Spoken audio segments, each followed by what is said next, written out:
Floor live stream. You're watching Opening Bell with me, Nandita Khemka. It's Thursday morning. It is expiry day as well, the weekly expiry day. So expect some bit of volatility in the market. But of course, yesterday we saw a very good recovery from the day's low. In fact, we slipped below that 22,800 mark on the downside. That was somewhere around the January lows. We violated that as well yesterday. But from there, we staged a very good comeback. 23,000, we managed to reclaim that psychological level and shut shop above that level. That's very important. And also the fact that the broader end of the markets that have been witnessing a fair bit of pressure, a brutal sell-off, that end of the market also managed to recover quite smartly. So it was an almost 3.5% kind of a recovery for both the mid and small cap indices from the day's low. Whether or not we can build on that recovery, that's a big question mark, because follow-through has not been happening even when we have seen bouts of recovery. But of course, global cues mixed, GIFT Nifty mildly higher start, that's what the indication is, but Wall Street of course ended lower on the back of a shocker when it comes to the January CPI figures. Lots to talk about, lots of stocks to focus on, the likes of Kotak Mahindra Bank, Muthoot Finance and a whole lot of other stocks. Your queries will also be in focus, so keep them coming in on a live feed. We'll try and get them addressed as well. But as usual, before moving any further, let's quickly take a look at the top headlines at this hour. Wall Street ends mixed after hotter than expected inflation print. The Dow and S&P 500 correct, while the Nasdaq X out slim gains as inflation fears spooked the market. Yields also spike as the CPI for January comes in higher at 0.5%. Meanwhile, Asian markets are largely higher at the current juncture.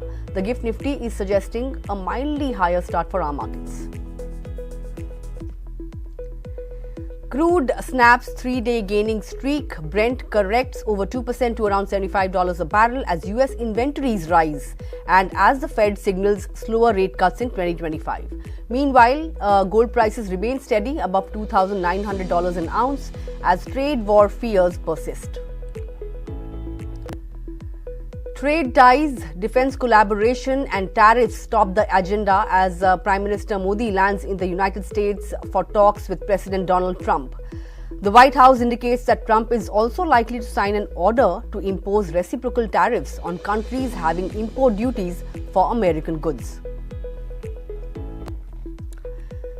And mixed views on the macro front. India's retail inflation delivers a pleasant surprise as it slips to a 5-month low of 4.3% in January. But IIP data, slows to 3.2% in December, dragged down by weakness in manufacturing and consumer non-durables. And it's a big relief for Kotak Mahindra Bank. RBI lifts supervisory restrictions after 10 months, allows the lender to onboard new customers through its mobile and online banking platforms. Also lifts the embargo on issuance of fresh credit cards. The RBI embargo was estimated to be costing the bank 450 crore rupees annually.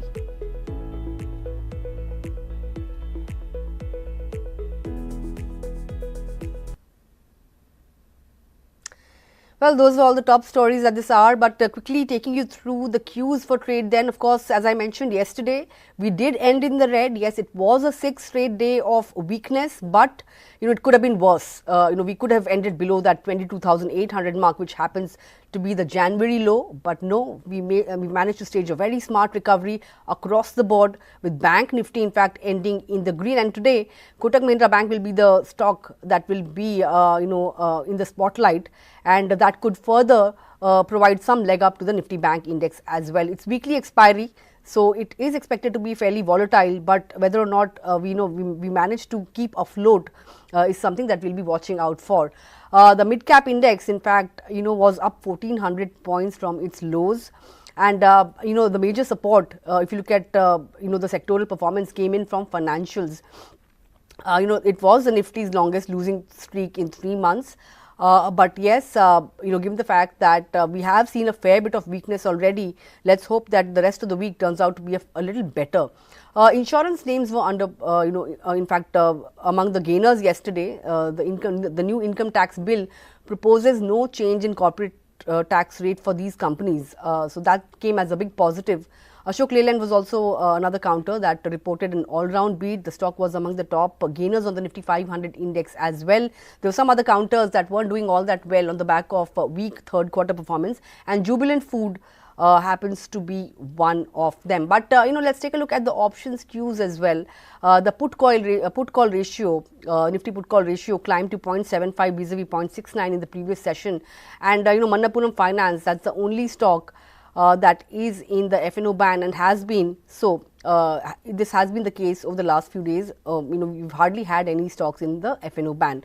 Aside of that, foreign investors continue to remain net sellers. 4,900 crore rupees worth of stocks sold in the cash market. Of course, FIIs have pulled out as much as $1 billion so far this year already. But DII support is intact. 5,900 worth of stocks bought in the cash market. In fact, yesterday even the Amphi data came out, and it did show that although there is a lot of pain in the market, portfolios are bleeding, it's been a brutal crash when it comes to the broader end of the markets, but investors have kept their faith, because across the board, large cap funds, small cap funds, mid cap funds, all of them saw inflows, and equity mutual fund flows were also higher compared to last month. But with that, let me quickly bring on board our guest for today. Joining me is Chandan Taparia of Motilal Oswal. Chandan, always a pleasure chatting with you.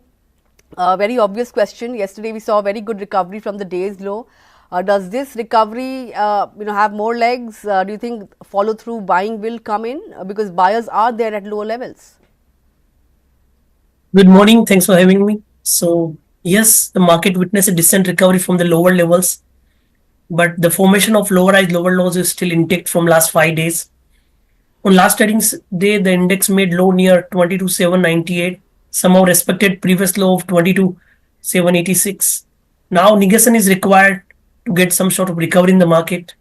We have seen a swing of 1,000 points and corrective move of 1,000 points, but now the recovery is important in the market.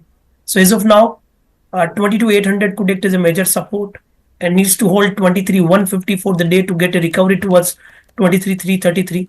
So I believe if manages to hold above 23,150, then negation will be there on the lower time frame after forming the lower highs, lower lows of last 5 days. So I think we need to watch on that level. And apart from that, we need to focus on USD, INR, dollar index, and FIs flow, because those are the important trigger which are disturbing the market sentiment. So I believe 22,800, 23,150 are two key levels to decide the market setup for day and for next couple of weeks. Right. Of course, on that note, we are getting the first ticks, and it is green on the screen, much to the relief of traders and investors.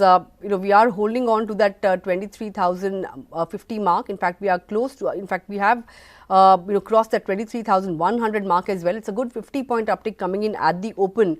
Sensex also up somewhere around 200 points or thereabouts. The Nifty Bank Index is up somewhere around 200 points. The mid cap index is showing strength, 0.7% kind of gain coming in there. And early days to really talk about advanced decline, but as of now, firmly in favor of gainers, almost 3:2. That's the NSE advanced decline ratio. So yes, some bit of follow through buying coming in, at least to start off. Let's see how the things progress during the day. But I want to see what some sectors are doing. Yesterday, we saw the realty sector crashing once again. Although there was a good recovery across the board, but realty, that this pocket has been under severe pressure. And even yesterday, it shaved off somewhere around 3% or thereabouts. Realty pack, trading in the red, no big cuts as of now, but it is still trading with a negative bias, and so is the FMCG pack. But what's doing well aside of the banking pack is the media pack. Even media has been under a fair bit of pressure, to say. But today, of course, almost a percent gain coming in on the media index. Pharma is another pocket. Yesterday, pharma and IT were out of favor. Today, pharma is making a comeback. It's a 0.5% higher. PSU Bank Index was among those sectors that managed to shine. Amid the recovery rather. So 1% gain coming in on the PSU Bank Index as well. But all in all, the texture of the market is towards the positive side. Metal as well trading higher with 0.3% kind of a gain. As you know, realty and FMCG are the only two pockets that are in the red as of the current at the current juncture. But let's take a look at some of the movers then, individual movers on the index. No points for guessing. Kotak Mahindra, you know, that's the top Nifty gainer, 2% higher on this one. You know, Cipla, Dr. Reddy's, Sun Pharma, all these pharma names are doing well. So is BPCL. Brent is back around that $75 per barrel mark. So BPCL among gainers. Bajaj Finserv, that was the top gainer yesterday on the Nifty, extending gains today as well. Some of the metal names like Tata Steel and JSW Steel are also among gainers. Bharat Electronics, this stock was under pressure yesterday, doing well today, and so is M&M. M&M was among the top laggards, but now gaining somewhere around 0.5% or so. Some of the FMCG auto names under pressure. Tech Mahindra is the top Nifty laggard. But you know, as I mentioned, auto names like Eicher Motors, Eicher in fact third straight day of weakness coming in. Yesterday as well, it was among the top laggards, today extending losses. Hero Moto is the other one that's among you know, the laggards. So is HUL, Titan, Britannia, and some of the financials like IndusInd Bank and Shriram Finance are also under pressure. But the entire IT pack, so to say, is under pressure. Looking at the open, Chandan, your thoughts on Kotak Mahindra Bank first. Let me just take our viewers through what the news is. The RBI has removed the supervisory restrictions that it had imposed back in April 2024. It had asked the bank to cease and desist from onboarding new customers via online and banking channels and mobile banking channels, so to say. The bank was also asked to stop issuing fresh credit cards. But now that the restrictions have been lifted, the bank can now issue fresh cards. It can onboard new customers via its online mobile banking channels as well. Bank has said that it will work with RBI to resume digital onboarding of new customers shortly. It will also be working with the RBI closely to resume issuing fresh credit cards. There are a couple of brokerage notes also on the stock, and they are fairly positive. This has removed an overhang from the stock, right? But you know, given the fact that the stock has already been outperforming in recent times, do you see the possibility of you know, a fresh breakout on the upside? Yes, we have positive view on Kotak Mahindra Bank from last couple of days. In fact, recommending every time, and this is one of the counter which has been remain resilience at the time of market decline.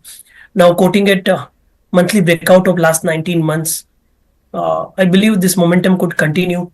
The higher base clearly indicates that the stock is more upside from current zone.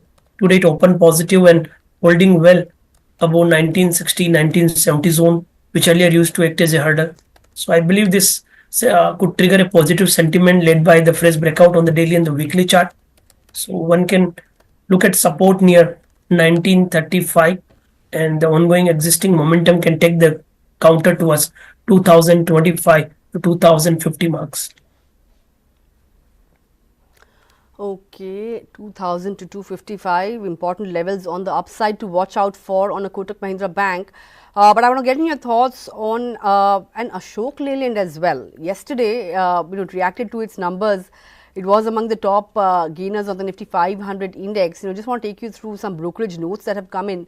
Citi has retained its buy call on the stock. Target price is at 270 rupees. It has said that the strong growth in realizations, you know, drove margin expansion for the company. The company has also noted that positive shift towards the mix, cost control initiatives, as well as you know, some of these factors in fact buoyed the EBITDA margin for the company. Volumes as well are expected to be higher in the fourth quarter. The counter is extending its gains in today's session as well. What are the levels that you'll be watching out for on the upside? Do you think 270 you know, is something that can be achieved you know, in the next couple of weeks itself? Yes, looking at Ashok Leyland, we have seen some strength building in Mahindra and Ashok Leyland also witnessed a decent recovery on the last trading session. It managed to hold 200, headed towards 220, and somehow some positivity is clearly visible. The stock is holding this key support from last couple of weeks, and ongoing momentum could see some more upside, but let it find some corrective move or some profit booking to accumulate the counter. I believe near 2151 can buy with support of 206 for an upside target towards 232 levels. Okay, another stock I'll talk about is Bharat Forge. Numbers aren't all that great. Profits are down 9%, revenues are down 8%. Margins have also seen some bit of a contraction, 29.1% vis-a-vis 29.3%. The company has signed a memorandum of understanding with Veda Aeronautics, and it will be developing unmanned aerial vehicles and other high-speed aerial weapon systems as well. But looking at the stock clearly reacting to earnings, all these mid-cap companies that have not been able to deliver on the earnings front have been punished, and how. In fact, some of them, even though they have delivered, they haven't really been able to escape from investors' wrath, so to say. But for Bharat Forge in particular, the stock has been under extreme pressure. 6 months, we have seen 33% being shaved off from the counter. 1800, that's the 52-week high, but the stock is now at 1000. So a sizable correction coming in from highs. 1044, that's the 52-week low, and in fact it hit that level as well today. At 52-week lows, is the risk reward looking good in the counter? Do you think this weakness should be utilized to accumulate, or to look at this stock as a positional play? Yes, risk reward ratio might favor, but the trend is clearly negative. Every day the stock is making lower top, lower bottom, and I see observation of lower highs, lower lows from last 7 consecutive months. The stock has seen a corrective move from 1770, 1800 to below 1050 level. So structure is weak, and I think this is one of the counter which is getting the easy sale. Every small bounce or consolidative move is being sold. So I don't want to pick as a bargain buy or as a better risk reward ratio. Let it find stability beyond 1120, then only the immediate structure could change. So let it see the corrective move, and it's very tough to catch the falling knife given the market scenario. As of now, I believe 1000 could provide some support to this falling counter of Bharat Forge. Okay, advisable not to catch a falling knife. Bharat Forge, of course, hit a 52-week low today. Numbers not enthusing, and the market's clearly punishing the stock. But one stock that's finding favor and shining bright in today's market is Muthoot Finance. Numbers are good. Profit, in line with estimates. NII has managed to beat expectations. 43% uptick when it comes to the NII. But I was going through some of the brokerage notes as well on Muthoot, fairly positive, so to say. Of course, we've seen strength in gold prices as well, and that bodes well for some of these gold loan companies. But particularly for Muthoot, I was just going through Bernstein note on this company. They have an outperform call, and they've noted the fact that it's another quarter of overpromise and over deliverance when it comes to numbers from Muthoot.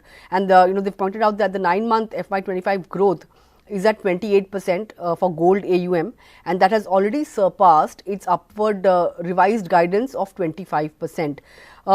Here on Muthoot, will that feature on your buy list? And now that numbers are also pretty good, or another quarter of great numbers, do you think it has the potential to head higher from here? 2273 is where it's at, and 2300 is the 52-week high.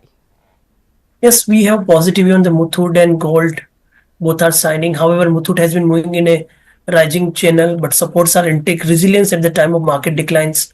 So yes, positive view. And the good part is that stock is holding well above its 50-day exponential moving average. So buy on decline could continue because of the market pressure, but yes, overall strength is there. One can buy on a small dip with support of 2200, and overall we have target of 2350, 2370 in Muthoot Finance with positive bias. Okay, positive view on Muthoot Finance. On that note, let's shift gears and take stock of all the queries that we are getting this morning, starting with the Havells. We have a query from Naveen, wants to know your thoughts on this particular stock. It's down 1% or so as of now. It's come off from its 52-week highs, 600 rupees off that level of 2100. Stock hasn't really done much in the last 1 month. Although it has traded with a negative bias. But how are you approaching Havells on the charts now? Yeah, so structure is weak. We have noticed a small bounce 2 weeks back, and that was being sold, making lower top, lower bottom. So structure is in pressure. It can drip down to 1480. So with hurdle of 1550, use any small bounce to sell for target towards 1480, 1450 marks on the lower side. Okay, 1450 on the lower side that's a crucial level, a support level to watch out for. But I want to check in the charts of a Natco Pharma. If we can just pull up that stock, I think the stock is down somewhere around 16% as we speak. And we have a query on this stock coming in from Satya. He wants to know, post results, does the chart encourage switching from Natco Pharma to Entero for the next 1 year or so? What would your advice be? Under severe pressure at the current juncture, Natco. Yeah, so the structure is weak. It witnessed a recovery in the last week, but in this week it's down by more than 20%. Today is down by more than 16%. Immediate setup is slightly negative. I don't want to suggest to go for any buying interest on declines, but as of now, till it remains below 1080, it can see a corrective move below 1000 marks. So avoid, or some profit booking could take the counter to lower zone. Okay, the profit booking on Natco can continue here as well. But any thoughts on Entero, the other stock that he spoke about? So you are talking about the other counter specific move? Yes. Yeah, so positive Entero view on. Okay, so I think again the swings are there, or volatile swings are clearly visible. So I think let's wait till the market doesn't get stability. It would be tough for selective counter to get follow-up activities at higher zone.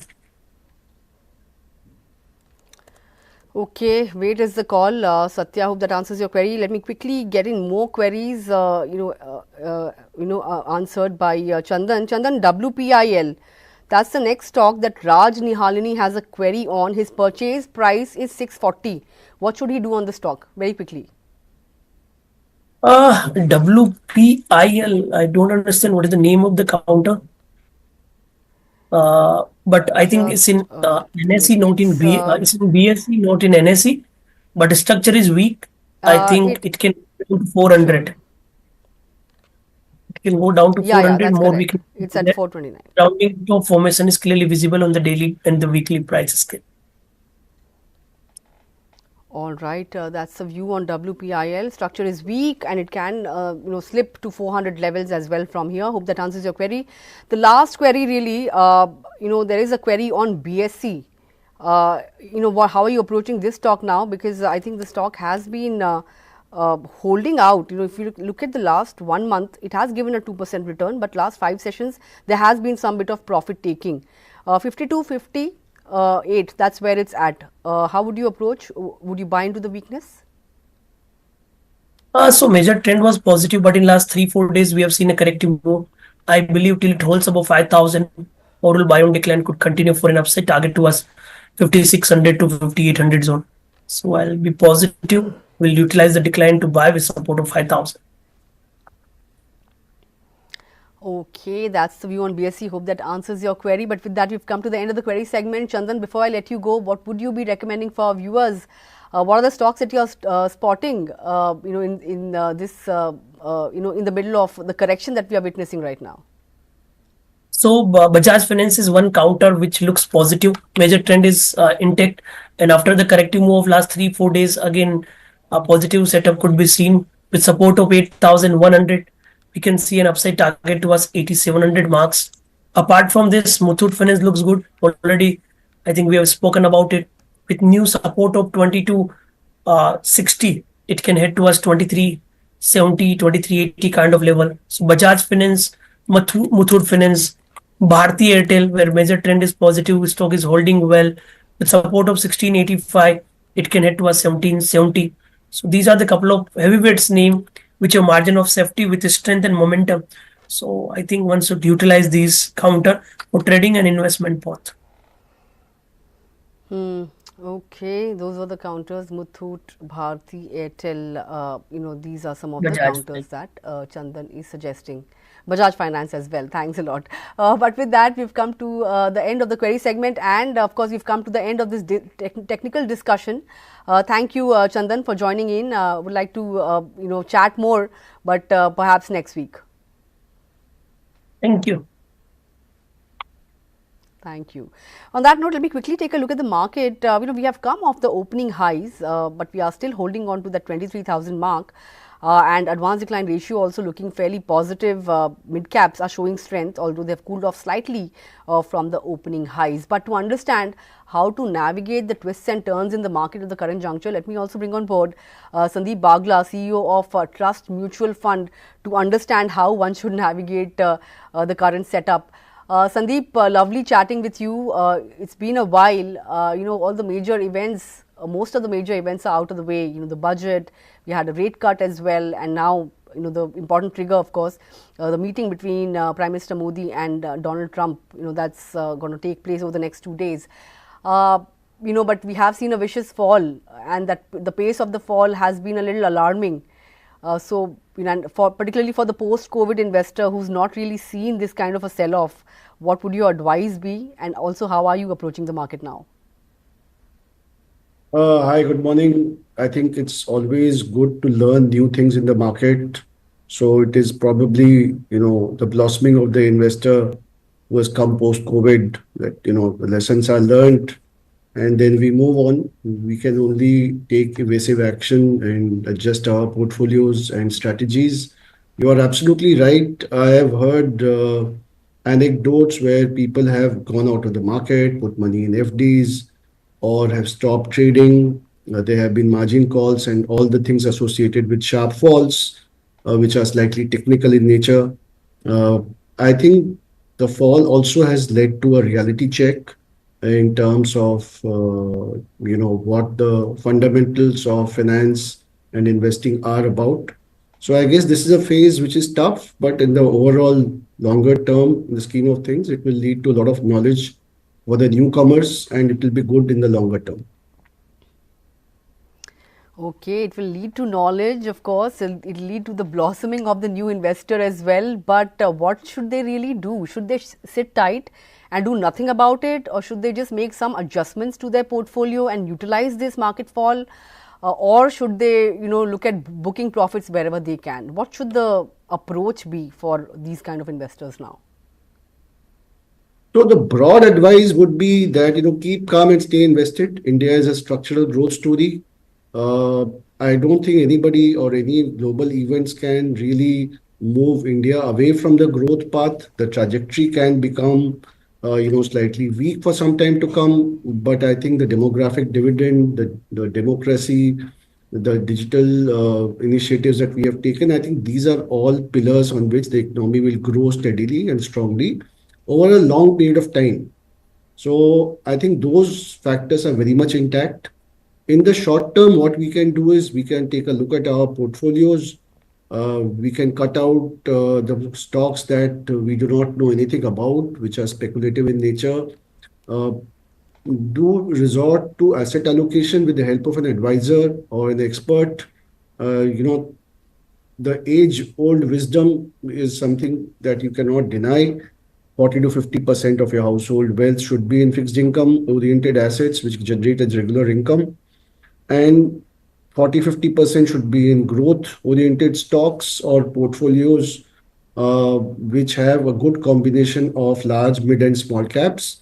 No category in itself is bad. Some overvaluation was there, which has corrected. Can it correct more? Yes, it can correct more. So make sure only the long-term savings that you have, which you do not need for the next 5 years, 3 to 5 years, should be there in equity markets, and lower your expectations. See, if the inflation is at 4%, you will get 7-8% in fixed income. If the nominal GDP growth is 12%, then you will get 12 to 14% in your equity portfolio over long term. So stick to the basics and lower your expectations. Well, stick to the basics and lower your expectations. And most of the experts I have spoken to have pointed out that this year don't look at or don't expect to make easy returns in the market. It is a year where the focus should be on capital protection.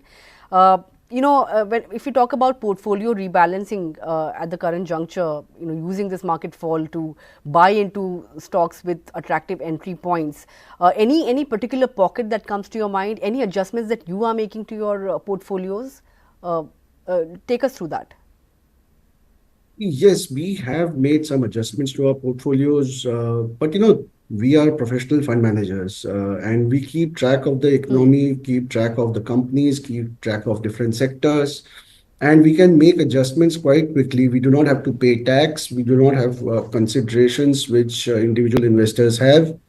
So we are right now a little overweight on pharma and IT. We have increased our weight in the large banks, which are more stable. And over the long period, we are more bullish on Indian consumption-oriented stocks and Indian manufacturing, which is likely to gain from the government initiatives, PLI schemes, and the fact that people are moving away from China and diversifying. So, these are the themes that we are bullish on currently. But as I said, we can change our stance and portfolio positioning fairly quickly. But these are the long-term themes that we are currently bullish